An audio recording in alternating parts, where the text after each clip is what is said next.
Posted by you/individual_savings32. For context, my husband is white and I am mixed. My mom is Puerto Rican and my dad is white. My mom has very dark skin and my dad is quite fair. I'm pretty white passing, which, for those who don't know, means you can't really tell that I am Latina unless I tell you. A running family joke is that melanin skips a generation because my maternal grandpa is also very fair, but my maternal great-grandma is very brown.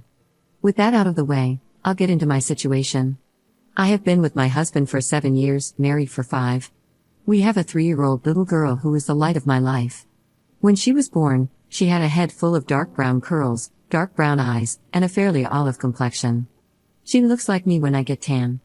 You can definitely tell she's part Latina. Despite knowing all this, my mother-in-law has gotten it into her head that my daughter isn't my husband's. She's been telling anyone who will listen that I must have had an affair because there's no way her son's child could be that color. Yeah, how nice.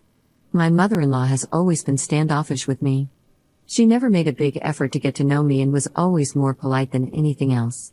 My mother-in-law has made some offhanded comments before about Latinos, but my husband would brush them off because she's from another time. I wanted to write off her behavior as just her not being educated enough. I realize now that was my mistake because it gave her the okay to keep going. When my husband and I heard from my sister-in-law that my mother-in-law was saying this, we invited her over to talk about it. I was really hoping we'd be able to fix this. However, what happened was my mother-in-law going on a rant for about 15 minutes. It consisted of her outing herself as a racist, saying she knew girls like me couldn't control themselves, that she knew from the start what would happen, and criticizing the nerve I had to pass my daughter off as hers. She also used some very colorful slurs. My husband and I were frozen in shock because she hadn't even stepped into the house and was just screeching on our doorstep. What snapped me out of it was when she started to insult my mom, saying she probably did the same to my dad. I don't know what came over me next. I've never hit someone before, but I ended up smacking her so hard her glasses fell off. That's what got my husband to start talking, or rather, yelling at his mother and me for acting this way while my mother-in-law started to wail. Yes, I shouldn't have hit her, I know, that's wrong. But hearing him imply I was in the wrong the same way my mother-in-law was made me angrier. I told him he's just as much a racist as his mom if he was trying to make me out to be as bad as her. I got my keys from inside the house while he was trying to calm his mom down and left. I drove to a hotel and spent the night there. Now it's the afternoon and I haven't left the hotel room since checking in. My husband and several other friends and family have been trying to reach me. I only replied to my sister-in-law to tell her I'm safe at a hotel and ask her not to tell my husband where I am. Guilt is starting to sink in, and I'm questioning everything. Did I allow my mother-in-law to do this? Did I showcase behavior that made her think I was cheating? Does my husband think I cheated, and that's why mother-in-law has this in her head? And, of course, should I be apologizing to my husband for hitting my mother-in-law? I know violence is wrong, and I hate making excuses, but I just couldn't handle someone talking about my family that way. Update 1. Thank you to everyone who gave very insightful advice. I spent quite a bit of time reflecting and was able to get an emergency meeting with my therapist this morning. I only have my sister here, as my parents moved back to Puerto Rico to be with my grandparents 5 years ago. Here are some questions I want to answer quickly. How old are we? My husband is 28, and I just celebrated my 30th birthday. We met when he was 21, and I was 23. Where was my daughter? I sent her to my sister's on Friday for a weekend sleepover with her family. I picked her up Monday afternoon, and we had a little mommy-daughter time by going to her favorite place, Costco. Yes, my 3-year-old loves Costco. We got home around 7 after having dinner. My husband was waiting, and I told him we'd talk after our daughter went to bed. Once she was certainly asleep, we sat and had a long conversation not just about the fight and his mother, but also about race and culture. I saw how my family was treated based on skin color, and while my husband understands racism, he admitted to never really grasping the complexities, especially colorism. A lot of you suggested that I take my daughter and leave or predicted that he'd leave me. Sorry to disappoint, but no, we're not getting a divorce or anything of the sort. My husband apologized for not standing up for me before and during the incident, acknowledging that he didn't want to think of his mother in a racist light. I also apologized for hitting her because, in the end, it doesn't help us. He forgave me and said that if it wasn't his mom saying it, he'd probably slap them too. We decided to go to a marriage counselor, hoping to find one that specializes in interracial marriages.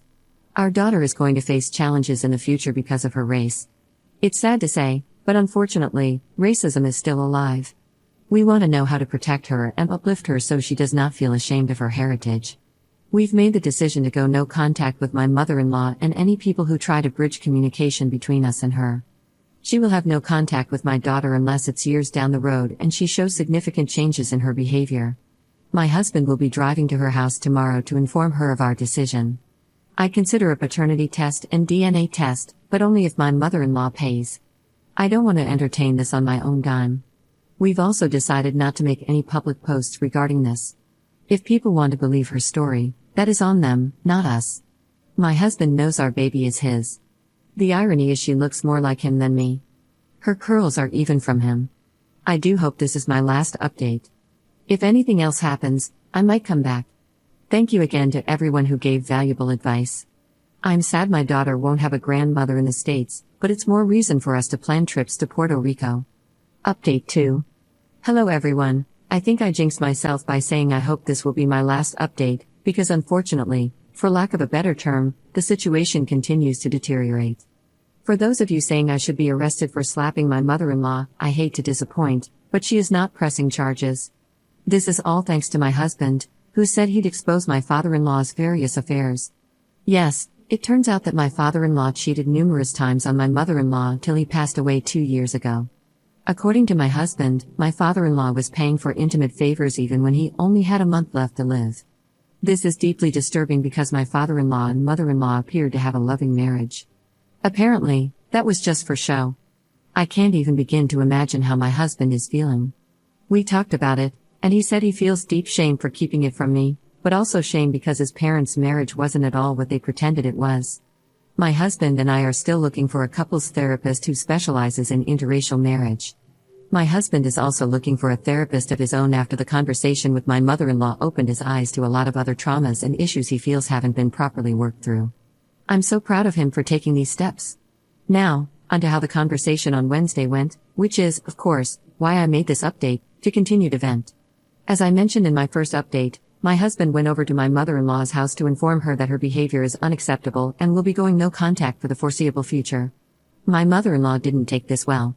The irony is that she told my husband he couldn't keep her from her only grandchild. Funny, because she spent the week claiming our daughter wasn't his. She threw some colorful insults at me, claiming he was never like this before he met me and that this was all my idea to hide my apparent affair. In response, my husband said that if she's so certain on cheating and that our daughter isn't his, she can pay for a paternity test and hire a private investigator to find my affair partner. You know, the affair partner that doesn't exist. My husband says my mother-in-law's face turned a comical shade of red, and he swears there was steam coming from her ears. This is when my mother-in-law said she'd press charges, and my husband responded that he'd just tell everyone about my father-in-law's serial cheating. My mother-in-law apparently burst into tears, got down on her knees, wailing that he couldn't leave her. My husband just pushed her off and left. I had already blocked her number so she couldn't contact me, but she blew up my husband's phone until he came home and blocked her. My husband is going to send her an email reiterating what he said about no contact. He will state that until she proves she's gotten help, understands she was wrong, and apologizes, she won't be seeing any of us. Both of my husband's sisters called us to get the scoop and agreed to set the record straight with anyone who tries to get a hold of us on behalf of my mother-in-law or echoes her conspiracy theories. Anyone who wants to back her up can crowdfund for a paternity test and private investigator. We've spent too long building up our finances to waste them on the ravings of a mad woman. My husband and I did read comments on the posts, I did tell him about it and show him, and we both thank you for the support and helpful comments. I love this man so much, and I'm so lucky to call him my husband and the father of my little girl. We'll be celebrating my mother-in-law being out of our lives by taking our daughter out to eat at a nice steakhouse and seeing the movie later. Wishing everyone love, and thank you again for all the support. Edit. I forgot to add this, but she also threatened grandparents' rights on the grounds that I endangered my daughter by taking the medication I use for my autoimmune disease during pregnancy. We doubt she'll actually go forward with that, but we will consult a lawyer regardless.